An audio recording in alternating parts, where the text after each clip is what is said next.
let's talk about economics. And no, I don't mean that boring class you probably slept through in high school. I'm talking about the high stakes game that controls, well, pretty much your entire financial life. We're going to break down the real rules, how money, prices, and power actually work. Does this sound familiar? You work your butt off, you pay your taxes, you try to squirrel away a little cash, and somehow you're just not getting ahead. You look at your parents' generation, and it seems like they had it so much easier, right? They bought houses, they raised families, all on what seems like way less income. So what happened? It wasn't you. The game changed. And that right there, that's the heart of the problem. It's like you've been dropped into the middle of a championship game, but nobody ever handed you the playbook. You're out there trying your best, but the other team knows all the moves. Well, today, we're giving you the playbook.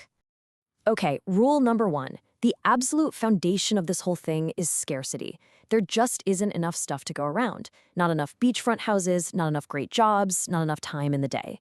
If everything was unlimited, we wouldn't even need economics. But because it's not, we are all forced to make choices. In economics, it's really just the study of how we all make those choices. Now, every choice you make has a hidden cost. It's called opportunity cost. It's the value of the thing you didn't choose. So buying that slick new $50,000 car, that's not just a $50,000 decision. It's also the decision to not invest that money. If you'd put that cash into a simple index fund with a pretty normal 7% return, it could have grown to over 174 grand in 30 years. You didn't just buy a car. You might have just sold a big chunk of your retirement for heated seats. So let's talk about the currency of this game, money itself. How does it actually work? Because I promise you, it is not as simple as you think. Let's look under the hood of the money machine.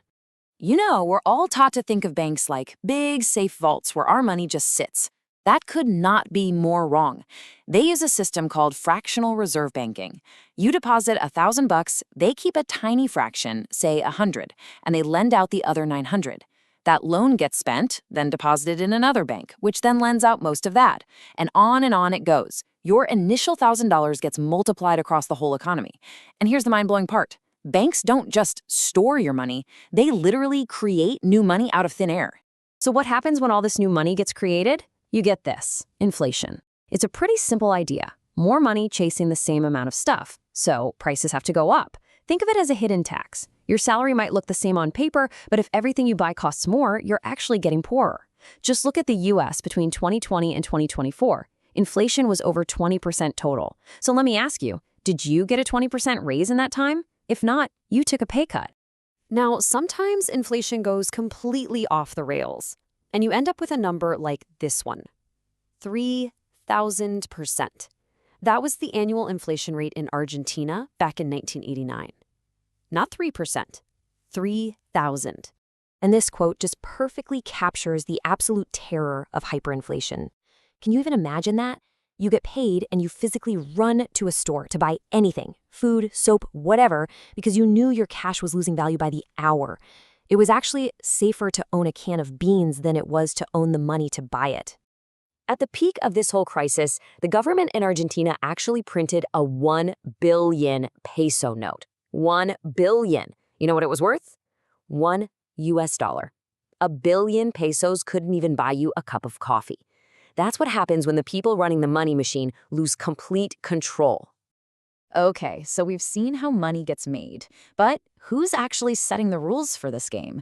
Well, let's take a look at the big players pulling the strings. Think of governments as the referees and the rule makers all in one. They use taxes to fund the whole operation. Then they use spending to decide where all that money goes. And when they spend more than they bring in, which is most of the time, they take on debt, which is really just borrowing money from our future selves to pay for today.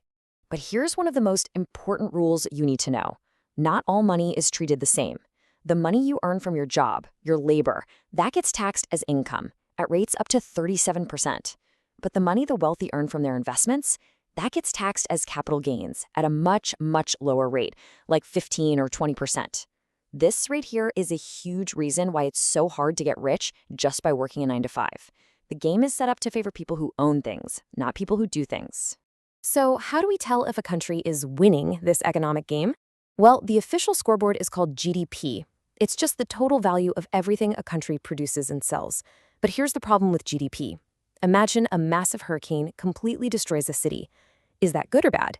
Well, for GDP, it's fantastic because all the money spent on rebuilding gets added to the total. GDP doesn't care if you're happy or healthy or if the environment is collapsing. It only cares if money changed hands. All right, we've talked about the money machine, we've talked about the big players. Now for the part that really matters. Let's connect all these big abstract ideas directly to your bank account and figure out why you still feel broke. Just look at this table. Seriously. In 1980, the average house cost about 3 times the average salary. Totally doable. Today, it's almost 6 times the average salary. That means housing has gotten nearly twice as expensive compared to what we earn. So no, you're not bad with money. The finish line has literally been moved halfway across the country. And it is the exact same story with college. Back in 1980, you could pay for a year of tuition by working a minimum wage job for a couple of summers. Today, it would take you over 4,000 hours of that same work. In terms of your actual time and labor, college has gotten almost 300% more expensive. The math just doesn't work the same way anymore. And sometimes the game doesn't just get hard, it gets completely insane. You remember the 2008 financial crisis? One of the main weapons of mass destruction was something called a ninja loan. And I'm not kidding, that's what they actually called it. Banks were handing out huge mortgages to people with no income, no job, and no assets. They were basically lending enormous sums of money to people they knew had absolutely no way to pay it back. What could possibly go wrong? So the banks took all these terrible, high-risk loans, bundled them up together into fancy-sounding financial products, and then sold them to investors and pension funds as if they were totally safe. And this quote, well, it just sums up the whole thing perfectly. It's crude, but it's dead on. They sold garbage, called it gourmet, and the whole world paid the price. And here's the part that'll really make you angry. When the whole house of cards came crashing down, who got saved? The banks. They got bailed out with taxpayer money. The executives who caused the whole mess, a lot of them got bonuses. And millions of regular people who just played by the rules, they lost their homes, their jobs, their life savings. The system protected the people who broke the game, not the ones who followed the rules.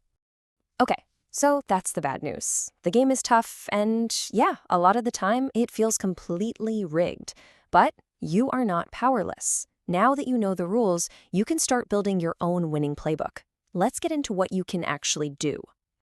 All right, rule number 1 for your playbook: expect inflation. It's not a bug, it's a feature of the system. If your salary isn't going up by at least 4% a year, you're falling behind.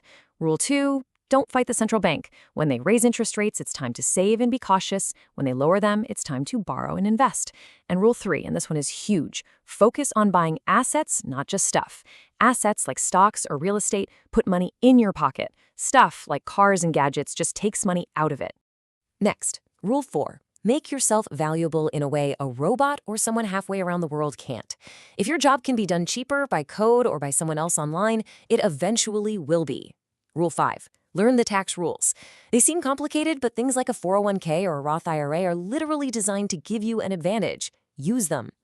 And finally, rule 6, the most important one of all. Your financial life is your responsibility. Period. No politician, no company, no one is coming to rescue you.